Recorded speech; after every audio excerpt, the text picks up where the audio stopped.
up, man? Hey, what's up? How are you? Good. You? Did I just see you cut your hair? Yeah. Yeah. You like it? I like it. I think it was time. It was Yeah. time to get a little vitamin D on my head. Yeah. It was getting pretty. It was getting pretty wild there. Gotta say.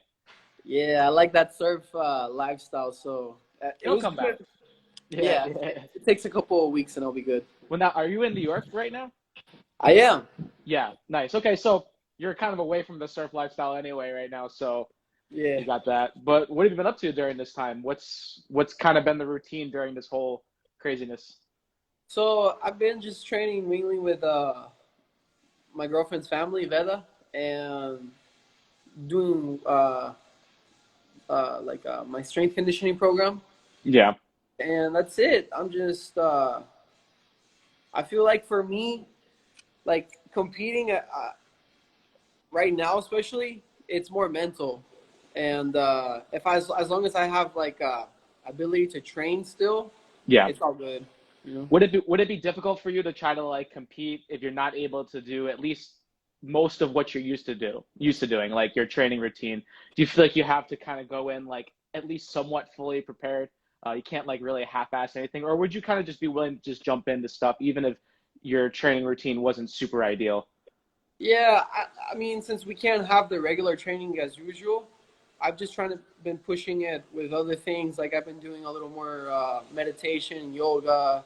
Hmm. Um, I believe that the mind is really powerful. So if you can be very focused for the fight and be with your be like happy with yourself for that Hmm. performance, then that can go a long way. You know, like so many times, like Bernardo has said, Bernardo Faria has said before, like he has one of the best camps in his life, and it didn't turn out how he wanted it. And then Hmm. sometimes you have the worst camp of your life, you have like some of the best results.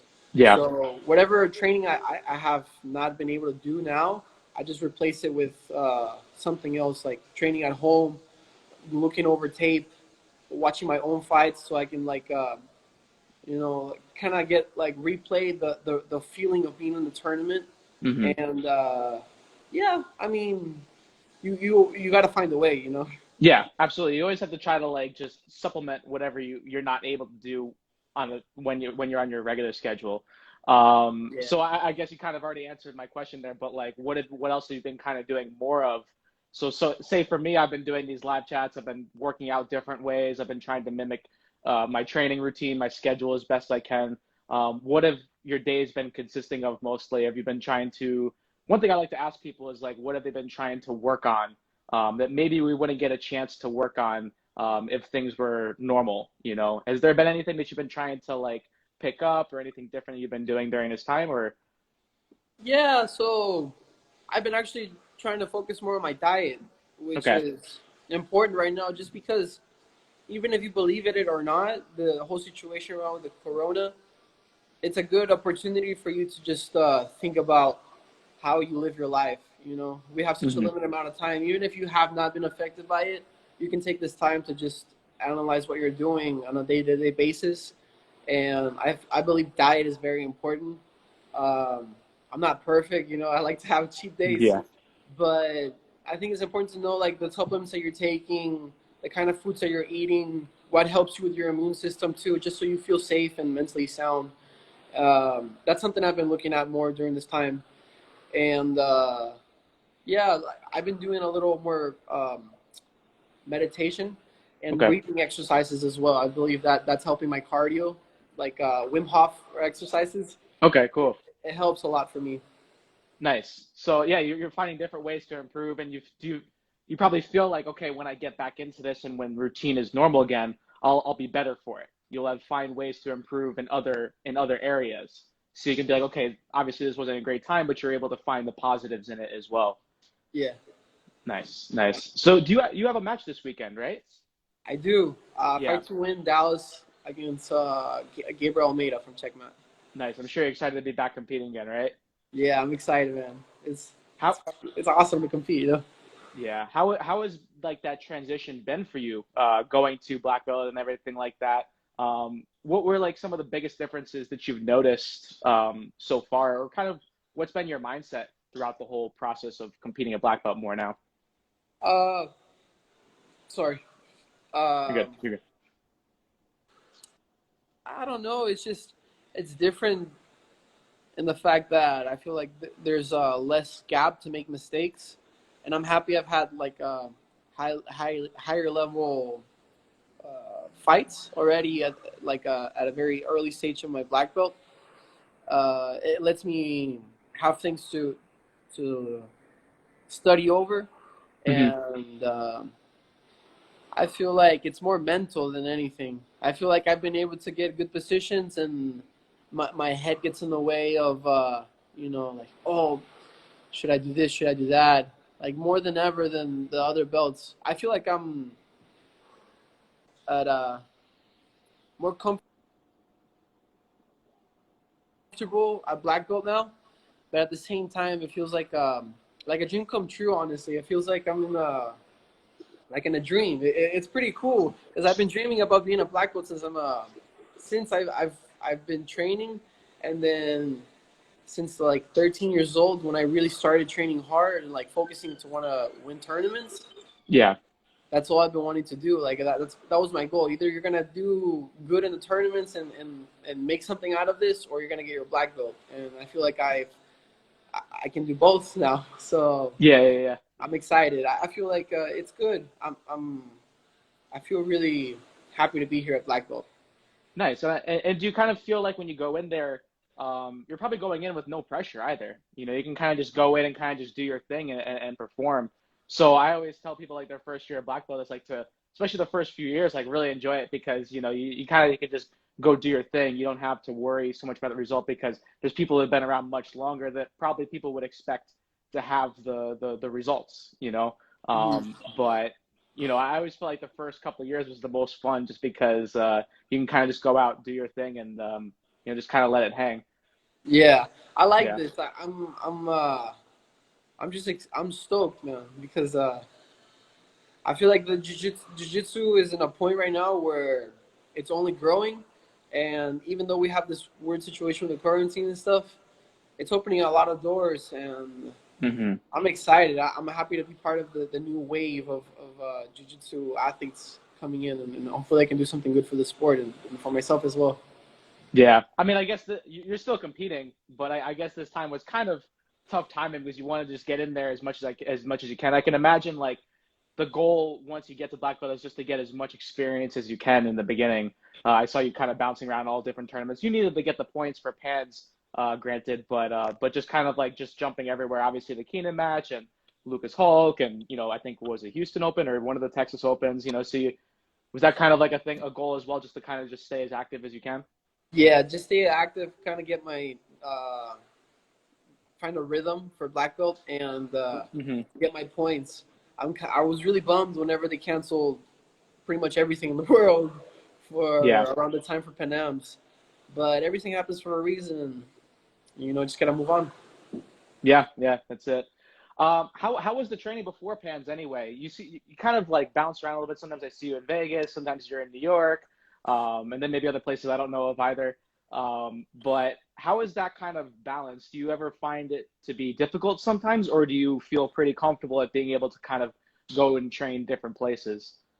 So like where I feel in Vegas, I have my parents' academy, and I'm mainly teaching there. If I'm training, Hmm. it'll probably be with Mikey and just the students at the academy, like my guys.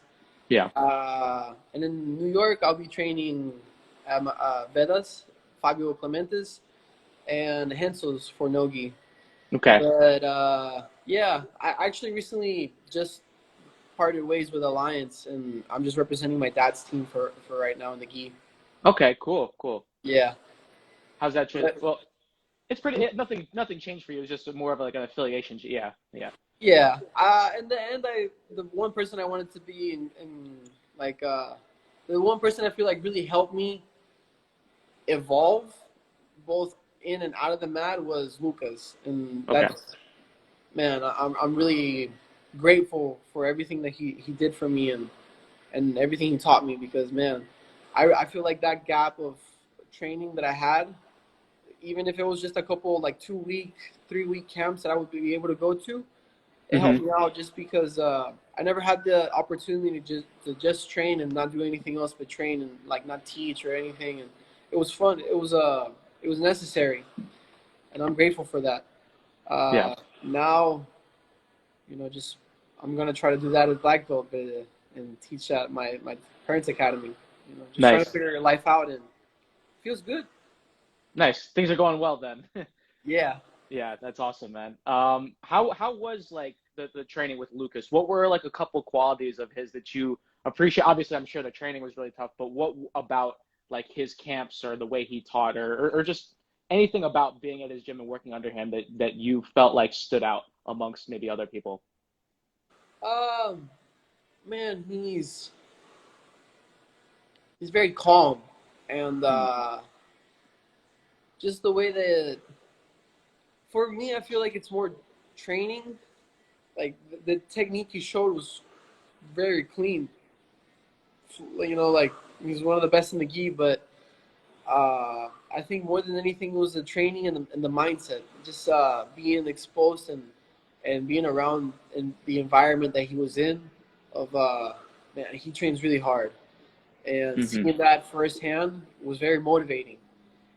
So since I was 16, it was my no 15 was my first time going to Lucas's. Yeah. Um, Man, it was so cool just to be in that environment of professional training, I guess. Yeah. And then the more I went, the more I got to see like just the lifestyle that he lived, because I was never exposed to somebody who was at that level who had a lifestyle, and it showed me that you can have your own recipe, like your own recipe to success, whether it be in jiu-jitsu or outside of jiu-jitsu. Yeah. It's just being happy with the process and being willing to sacrifice time for what you want to do, which is Yeah. I never saw that at that level. Yeah. So you saw like a routine that worked well for him that he would stick with, and so like everyone kind of has their own way of making things work for them. You're kind of saying, right? And Exactly. yeah, do you? I think that was like super important because I think it could be very easy as a young person looking at like all these high level black belts when you come up to try to want to mimic certain people, and of course you do with certain styles and stuff, but you kind of also want to like have your own routine and kind of be yourself. You don't want to try to be a copy of someone else as well, because then I don't know, it doesn't come out as good. You kind of Yeah. got to just go with what works best for you, what routine works best for you. I remember I always felt like I had to be a certain way. I had to like, have a routine kind of like how this guy would be, how I looked up to, or I had to have technique exactly like how this guy would have it. But you kind of have to develop yourself. You can pick and choose certain things from people to take into your own game, but you kind of got to focus on being yourself. It's more organic at that point. Is that kind of Mhm. something that you would try to do as well? Yeah, just because I mean everybody gets motivated. Like we get motivation from all these athletes because you grew up in the sport as well. I'm sure, like you just said, it's the source of information that you have. So if you see this guy doing this routine to be able to where he is now, then you Hmm. imagine that this is the way I have to do it to be able to get there as well. But the more you go into the sport, you start noticing everybody has their own recipe, their own routine, and it really depends on like I think it's more of understanding who you are, and then you can understand how to work with yourself. Yeah. Are you someone that likes to have like a set routine before you compete? Do you kind of like to go in with a set plan, or are you pretty good at just kind of going with the flow? With the flow, because now that I'm a black belt, I'm trying to be more professional and do like legit camps, because the only legit camp that I've done that's more than 2 weeks, it was 3 weeks long, almost a month, was Hmm. Worlds, Okay. 2018, and that Yeah. was the best result I've had so far in the lower belts. So with that in mind, I'm excited to apply like a legit camp where I can focus on everything, just training, um, my nutrition, uh, my strength conditioning, and just other sides. Like KP has helped me out so much in my strength conditioning, and he's opened my eyes to notice how much I hate lifting weights, but man, it helps so much with injuries, with your mind as well. I feel like it's made me a more mentally tough, and Yeah. Yeah. So you sound like you're someone that's like very mindful in your training. You say like you're working on your meditation. What kind of goes through in like those meditation visualization sessions? What does that kind of consist of? Is that more just kind of like visualizing you doing certain techniques? Or you going through matches? So What's kind of your process with that? personally, when I'm doing these kind of like breathing exercise and trying to meditate, is I think of like Goku from Dragon Ball Z, or mainly Aang from Avatar. Okay. Uh, like inspired for the haircut. Uh, yeah, because like I took those shows. I watched a lot of TV growing up, and it was mainly just those shows, and I would watch them on replay over and over again. 'Cause Hmm. I just I feel like I had a weird imaginary connection with the characters, and now I still feel that connection. And when I go into these like meditation sessions, I'll try to imagine Aang as my tutor or my guru that's leading me through the meditation. And I try to imagine the fact that he was in the show. He's a little kid who has to save the world, and that's crazy. So I try to think like he had people in the show in his life that were from different parts of the world that helped him get to where he wanted to be, or where he needed to be. So I think of that in the meditations. I honestly see Aang in my head, and I see him talking to me like, "Hey, I'm the Avatar. I'm here to help you." It's weird. I have a crazy imagination, but Yeah. it helps me, you know.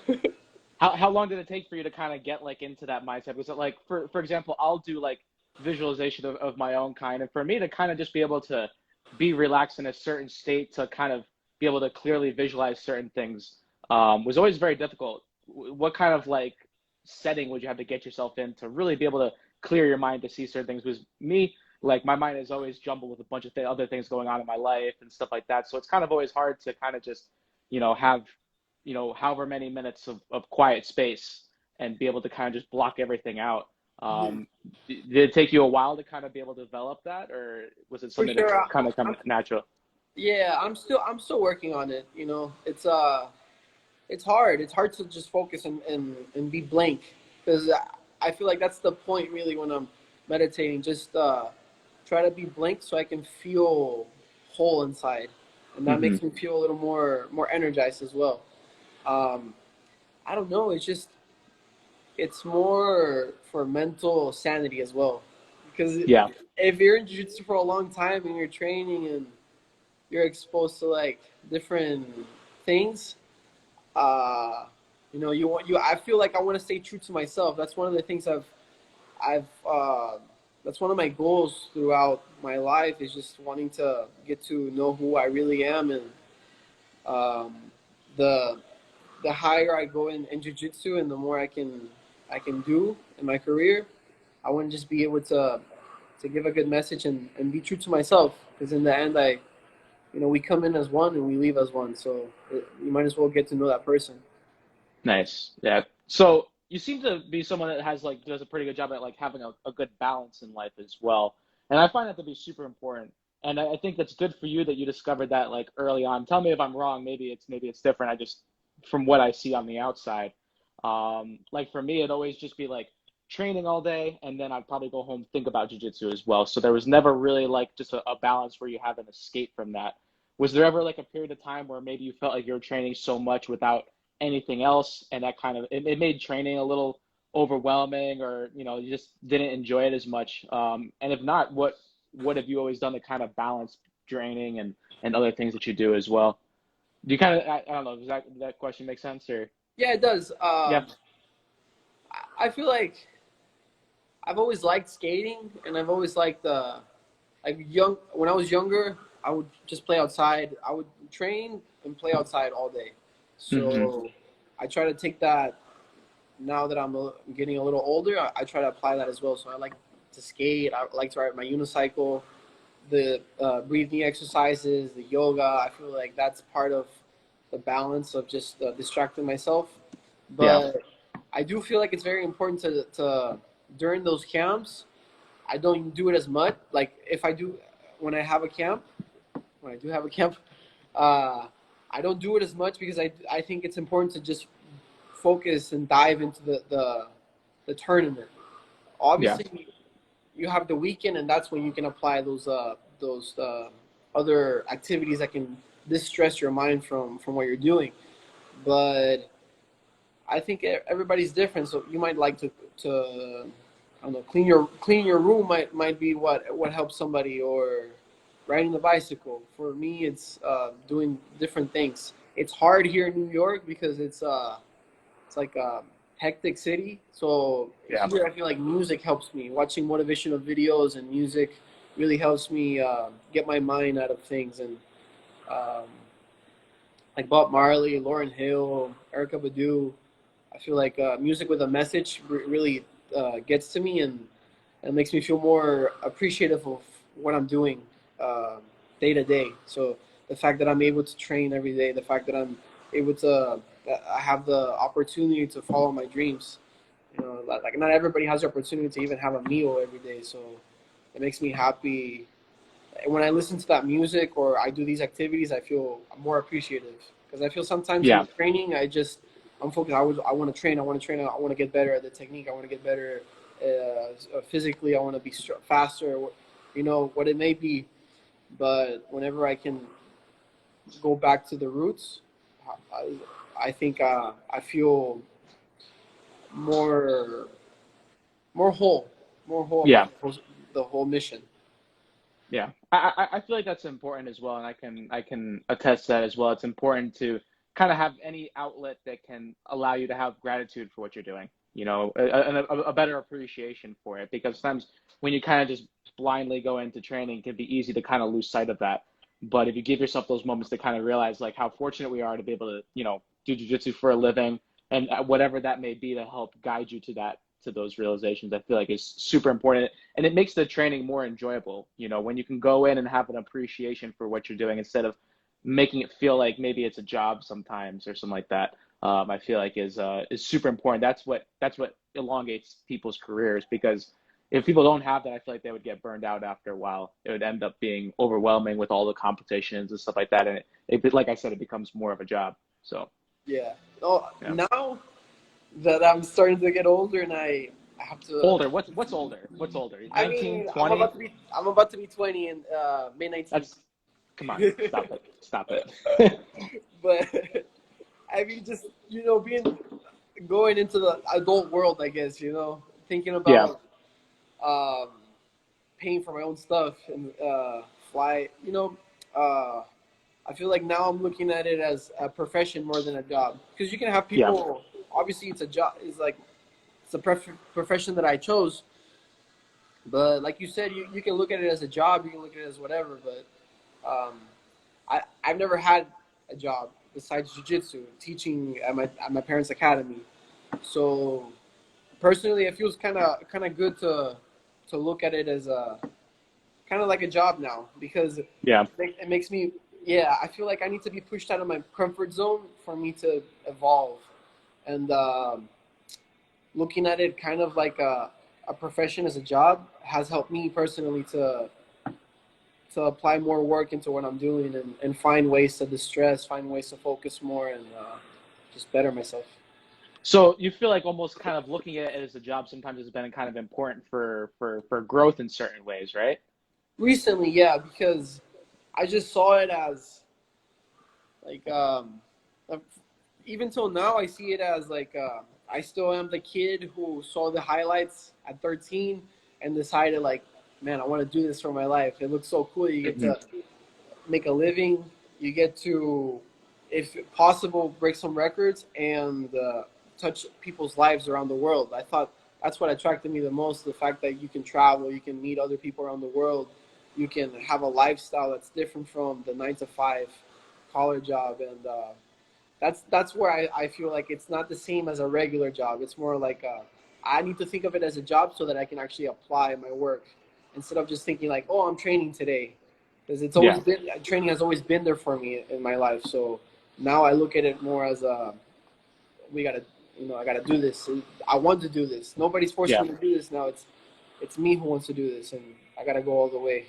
Well, kind of thinking of it that way kind of helps you take it more seriously and like wanting to do everything right, doing the strength conditioning right, doing the mindset training right, doing the working the techniques right and everything like that. That's kind of what helps you stay focused, right? By Hmm. yeah, by taking it seriously. Man, Yeah. so what for you was kind of like the moment where you were like, oh, I want to do this for the rest of my life? You mentioned there maybe some YouTube videos. Mikey Musumesi says hello. Um, but What's up, um, Mikey? but yeah, for me it was always like I remember I went to and you've been training since you were a little kid, so maybe you don't even know it. Maybe you're just like born on the mats and literally just that's all you know at this point. But I remember like being at the Worlds in 2004 and seeing Hadrian Jacare and being like, oh shit, this is what I want to do the rest of my life. This was that was kind of like the it moment for me. Was there kind of like a moment for you, or was it just kind of being on the mats just over time developed that love for the game? No, for sure it was a moment because sorry about that. I hated jiu-jitsu. I hated jiu-jitsu when I started because I started around 4 or 5 years old in Ecuador, Hmm. and it was more strict because it was more self-defense, Royce Gracie jiu-jitsu, and I was a pussy little kid, man. Like I honestly, I have jiu-jitsu to thank for just being more mature and trying to become myself or be just a man, I guess.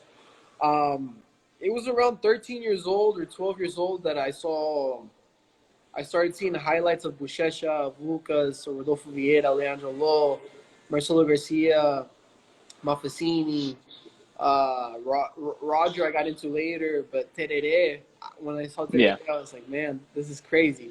But it was the Buchecha highlights in his documentaries that really got my attention and made me think like, man, this dude is like a surfer, but he's living a different lifestyle and he's making his dreams come true. I didn't know at the Hmm. moment if there was his dreams, but it looked like to me it looked like he was making his dreams come true. And like I said, the fact of the of seeing the aspect of it's not just a sport, it's a lifestyle, and you get to go, you get to do things that most people will not get to do in their lifetime, unfortunately. But that's the beauty of the sport, and that's what appealed to me and made me want to do it. Like just knowing that I could live a life that I could be happy at the end of my life. I could just say like, yeah, I did that, and that was my way, you know. Yeah, yeah. So how old were you then where it kind of became the thing? 13, What 12. oh okay. So a Yeah, I little was. so even not later, but it took you a while to really appreciate it, right? Yeah, it took me a minute because once we moved to Texas around 2007, 2008, my dad opened up his academy within the year or the second year that we were living in Texas. Hmm. And already I had to just help him with all the classes. So I was his puppet for the kids, for the adult classes, for the Muay Thai class, for the conditioning class. I was just always in the academy. And it seemed like a family job to me at a young age, and I didn't like that I was forced into it. Like I said, I was Hmm. like a soft kid. I just didn't like martial arts. I like tennis more. My grandpa did ping pong. He was like a national ping pong champion or he represented our country, Ecuador. Oh wow. And I think now that I'm older, I can see why I liked ping pong as I was younger.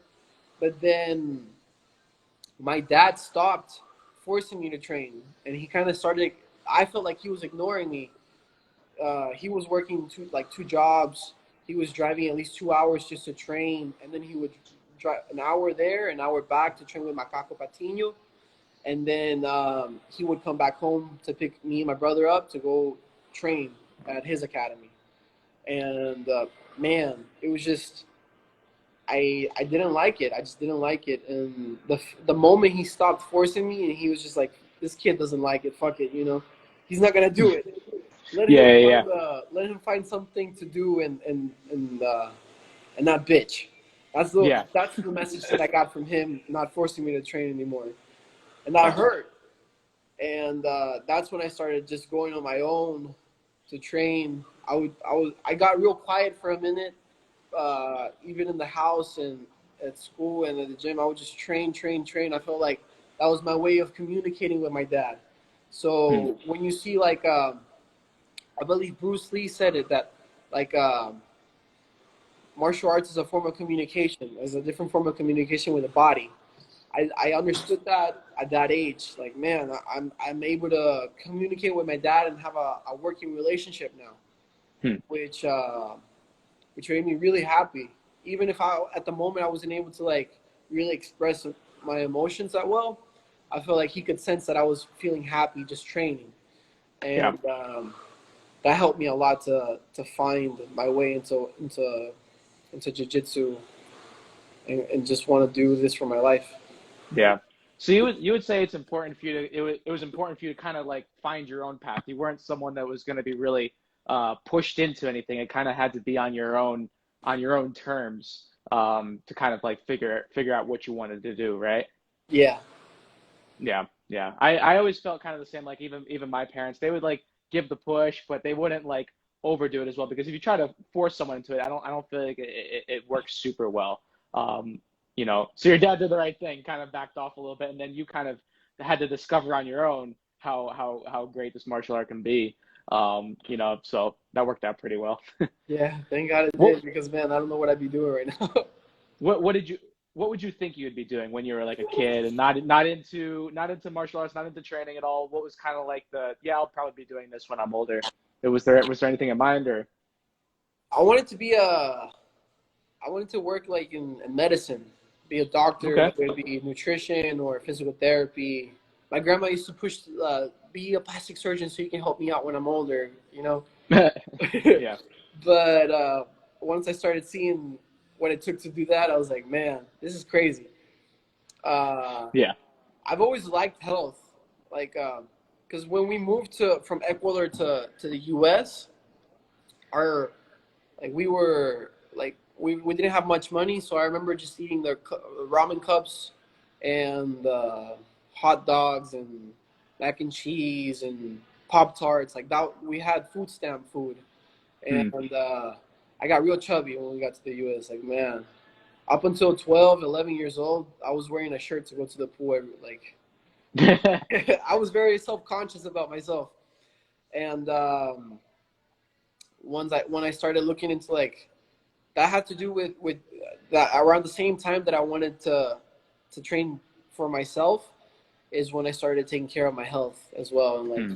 being more conscious of what I eat, looking at ingredients and the foods that I intake because man, what you eat, you are, you know. Absolutely. Absolutely. Yeah. And So especially sorry to answer the no, go no question, good. Yeah.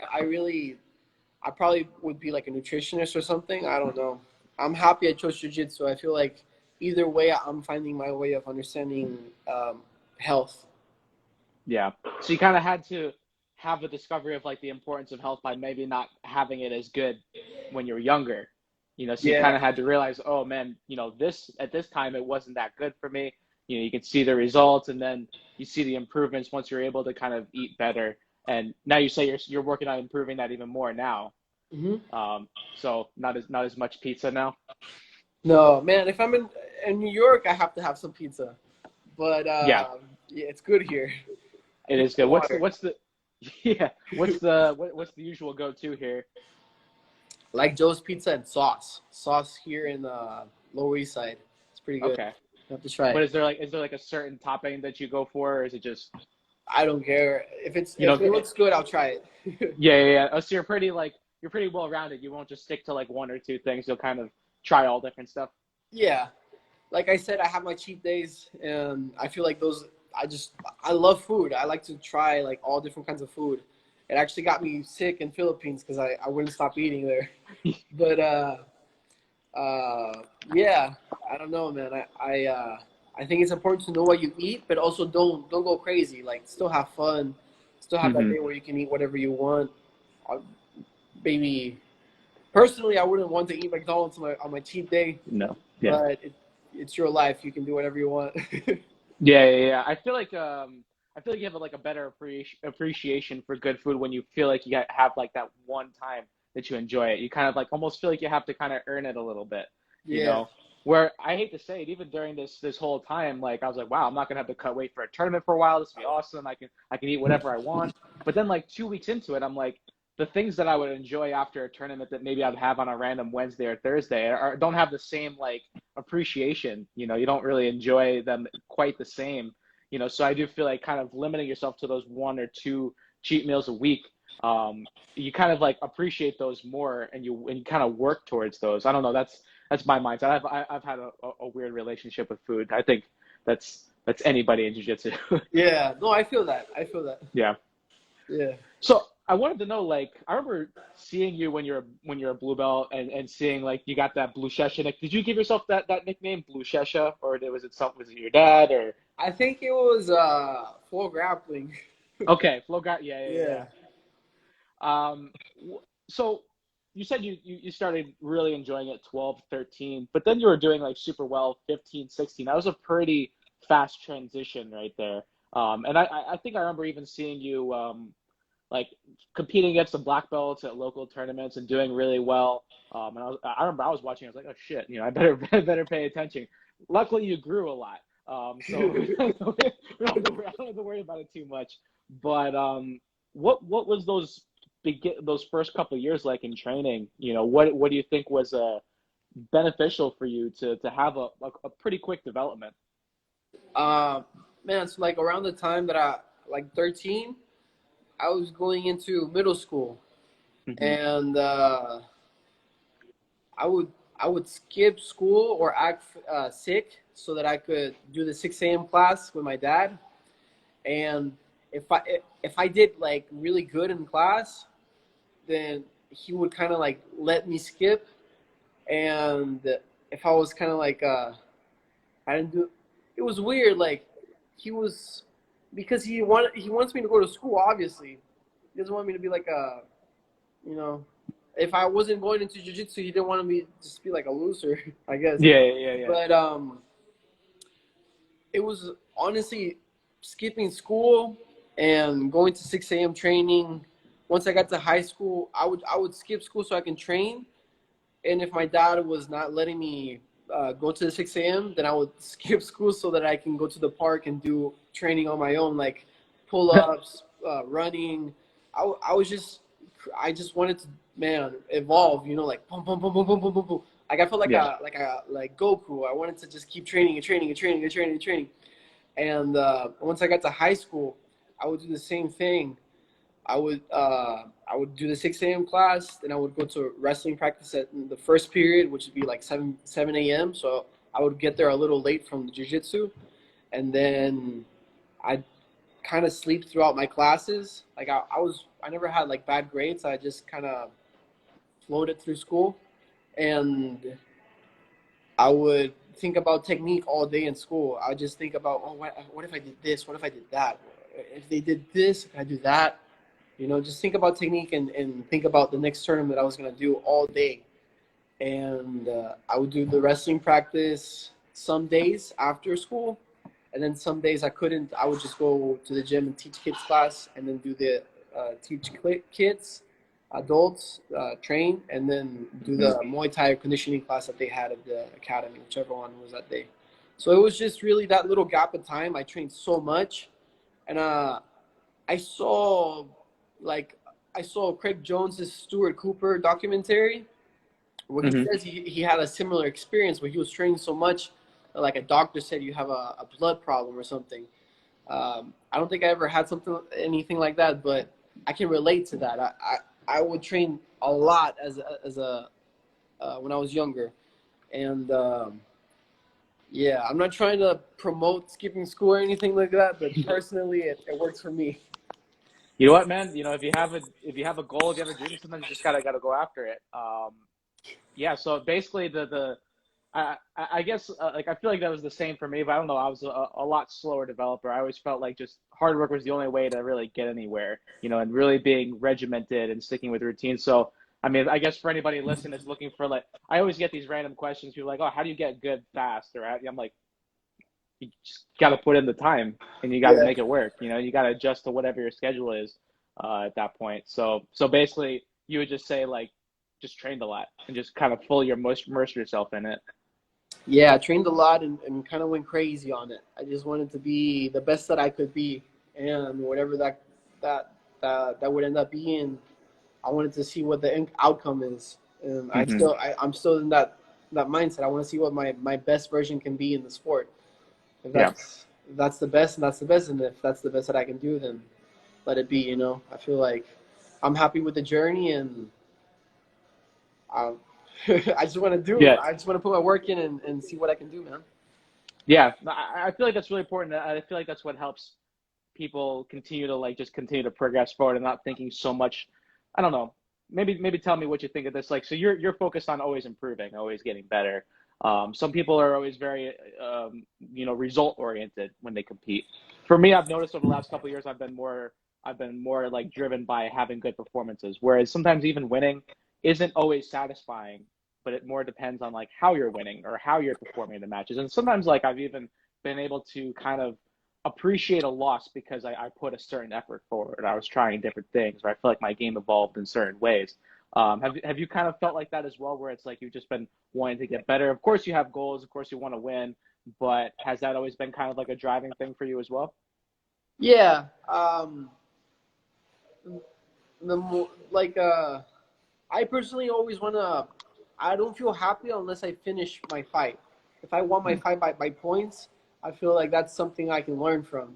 And even if I finish my opponent, I feel like I wanna finish them faster. So, like an example would be like Worlds 2018. I remember I was happy, I was crying, and then I still asked my dad like, "Was that good?" Because I always remember asking like, I'm looking for my dad's approval. Not so much anymore because I have a better working relationship with him. But that was a big motivation for me when I was younger. Like every tournament, win or lose, I would ask him, "How did that look? Did I do the takedown right? Did I do the? How did it look? Did it look clean?"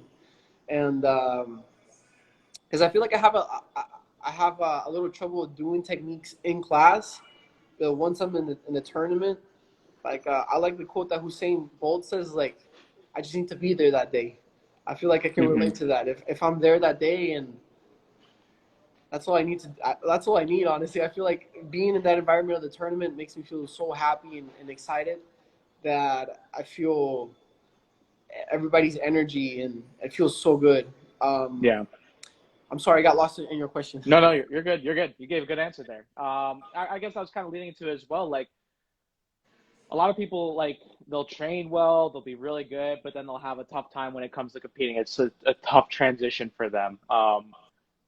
Was that something? Was competition always something that kind of came natural to you? Or what was? I mean, I don't even know how to really question. I think you know what I mean, I know what you but mean. I yeah. hated competing. Just the same way I hated jiu-jitsu when I was younger, I hated competing even more because at the same time, I didn't like the sport. I was forced to compete every weekend.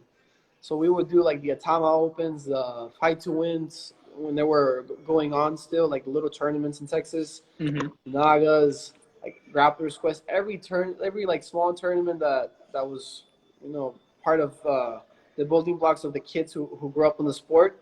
I was doing those tournaments every weekend, and I hated it because I didn't like the sport. I didn't want to be there at all, and I kind of took that mindset strangely into competition as I got older. Like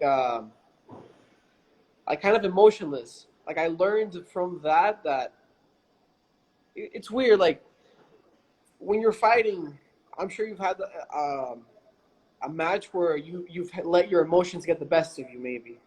And Hmm. I personally call it like the monkey brain. When my monkey brain turns on and I'm not thinking rationally, I'm just like I'm not thinking about what I'm doing. I'm not even conscious of my reactions. I'm fighting with ego, kind of. Hmm. And I I learned that from not liking the tournaments when I was younger. Somehow I use that memory to kind of be emotionless. Like now I enjoy tournaments, and for a little bit like purple brown, I was I feel like my emotions would get the best of me. Like I would get too happy or too excited, or like I don't feel so much nervous anymore. I feel more like um, kind of nervous because I want to do my best. I'm Yeah. nervous to not do my best. I'm not really nervous about who I'm gonna fight, who what my nervousness comes from wanting to do my best, and that means like submit my opponent. It doesn't matter who it is, and Yeah. yeah, I feel like being emotionless helps me a lot when I fight. You think always kind of like keeping like kind of even keel and not kind of fighting with how you're with however you may be feeling, or kind of letting yourself get too high or too low, but kind of just kind of staying consistent mindset is really important then. Yes. Yeah. Yeah. Yeah. Um, damn, what was I gonna come up with? I had something in what you said. I lost you there. But what else do we want? Fuck, I usually do pretty good. I totally forgot what I was gonna say. No worries. Um, man, so was there ever a certain point where you kind of would have to keep yourself in check, or was there like a certain tournament where you would kind of notice like, no, you know what? Actually, screw that. I have a better question at this point. One thing I always notice when you compete is like you had a really good trajectory to black belt, but it wasn't always perfect. Like there was always a couple matches here that, a couple bumps along the road, a couple tough guys that you would deal with, tough matches. And I noticed there's a lot of people that sometimes have a really hard time kind of bouncing back from stuff like that. They, you start seeing kind of continue to have like a little bit of a downward spiral. But for you, I always noticed like every loss that I would see you have, you always would come back better. And you never seemed very deterred by any setbacks, lost, whether they were a small margin or they were tough losses, whatever they may be. I always felt like you had a good mentality, and would always bounce back, at least from what I saw from the outside. What do you think? What's your thoughts on that, and what do you attribute to being able to kind of recover from a tough loss? Now I got my train of thought back together, so we're good now. Yeah. Um, honestly, like my I guess my core memories of being a kid and not liking I just think of like, man, I shouldn't be here, like I didn't like the sport in the first place, and now I'm in love with it. Like it makes no sense. So for me, just being able to fight, I'm happy with that. And then like there's levels to that. So I think it's just not really being scared, honestly. Like there's no pressure for me. I feel like I chose this, and it's my decision to go forward, to keep going with it. Um, yeah, I just don't feel any pressure. I just want to do the best that I can do, and if the best that I was at that moment was not enough, then that means that I just have to do better the next day, and the next day, and the next day, and the next day, until that opponent comes up again, or the next challenge, or the next tournament. I feel like um, within the gap of time that I have to have a professional career in jiu-jitsu, I need to be open that, or I need to understand the fact that I'm not going to be invincible. Like everybody loses at some point. It's how you take those losses and those lessons to mind, how you can move forward. Whether it brings you down or brings you up, you have to just understand that it's just a learning block for Hmm. you to move forward. And I feel like I got the hang of that real young, because man, I've been competing since I'm 7, and from 7 to 14, or from 7 to 14 years old, I never won I never won a tournament. So it was just second and third, second and third, second and third, second and third, no medal, second and third, second and no medal. I was like, fuck this shit. Yeah. I don't want to do this anymore. I want to find something that I'm good at, and eventually I became good at it, or like So it's just somewhat. being persistent. It's just that just constant persistence. Yeah, And persistent yeah, and understanding that, like, have faith in your journey. Not everybody finds their rhythm at the same time, and when you find it, just be confident that you'll be able to evolve that more and more and more, because it's just yeah. having trust in it, I guess. Cool. I'm glad we got to talk about that a little bit. I know some teammates of mine that they want to compete, they want to do well, and it's tough for them and it's not easy. And they always ask me when it happens, and I'm like, I can't say. I can't say for sure, but you just got to stick with it. You got to have a short-term memory. You can't let it discourage you. You got to keep trusting yourself and focusing on yourself and believing in your game. I feel like that's always what's most important. I just remember thinking, I remember first year at purple belt, I think you only had 1 year, 1.5 years of purple belt anyway. But I remember seeing like I would follow your results, and you would win a lot, but you also had like some losses as well. And for some people, like maybe going into Worlds that year when you did super well and submitting all 10 of your matches, I believe, right? Yeah. Yeah. People would be like going in and probably thinking, let's see if I can medal, or let's see if I can, have a good performance or whatever, just because they would allow those losses to kind of carry over. But then, it just seemed like you didn't let any of that bother you. If anything, it seemed to just encourage you or help you get better. And then you had that great performance, which is all that anyone remembers anyway. So those small things that you would lose or whatever, no one remembers that stuff anyway. Yeah. Yeah, man. Like I said, the camp definitely helped a lot. Like having a legit camp for a tournament like Worlds, because the last, I guess, 2-3 years, I've been traveling a lot. Like 2018 and 2019, I was not still for more than 2 weeks at a time. Like I wouldn't Okay. be in one part of the world for more than 2 weeks. Like I wouldn't be home for more than a week or 2 weeks at a time. So it was kind of weird. It was. I wouldn't recommend it to most people, but if you can make it work and have the experience of seeing the world, then man, that's beautiful. Go for it. But I did learn that it's necessary to stay still so that you can achieve your goals and do the best that you can do at the tournaments. Because it's kind of hard to do a camp when you're traveling all the time, you know? Yeah, yeah. So you kind of have to find that balance. You have to find the time when to travel and then when it's important to kind of stay in place. I always felt like that because I always noticed when people would travel and go around. For me, I'm a homebody. I just love being at Marcelo's and sticking in that one place. And I feel like that's super important to help me be as super focused as possible. Whereas I feel like when I'm traveling every weekend for tournaments or seminars and stuff, it could be a difficult challenge to try to balance all of that. So obviously, especially for Worlds, I think that's important. Yeah. Yeah. So I wanted to give you a few random questions. We have about 6 minutes left. Just a little fun because this is great advice here. I think a lot of people should like this. I'll make sure to share this and everyone can see it for the next 24 hours. But maybe just some random BS questions we can get to here just for the fun of it. Sure. No one actually gave me a really good answer on this so far, but would you say what's the worst advice you've ever been given? Is there the Worst worst advice? advice? The worst advice. I guess whenever, Without naming names. yeah, Yeah.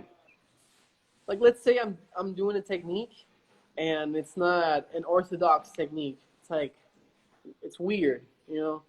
Yeah. And somebody said that's not gonna work, but it's something I've been doing for a long time, and like like whenever I have had somebody tell me that like the technique doesn't work, but then I'm able to apply it, or I find my own way of just evolving the technique.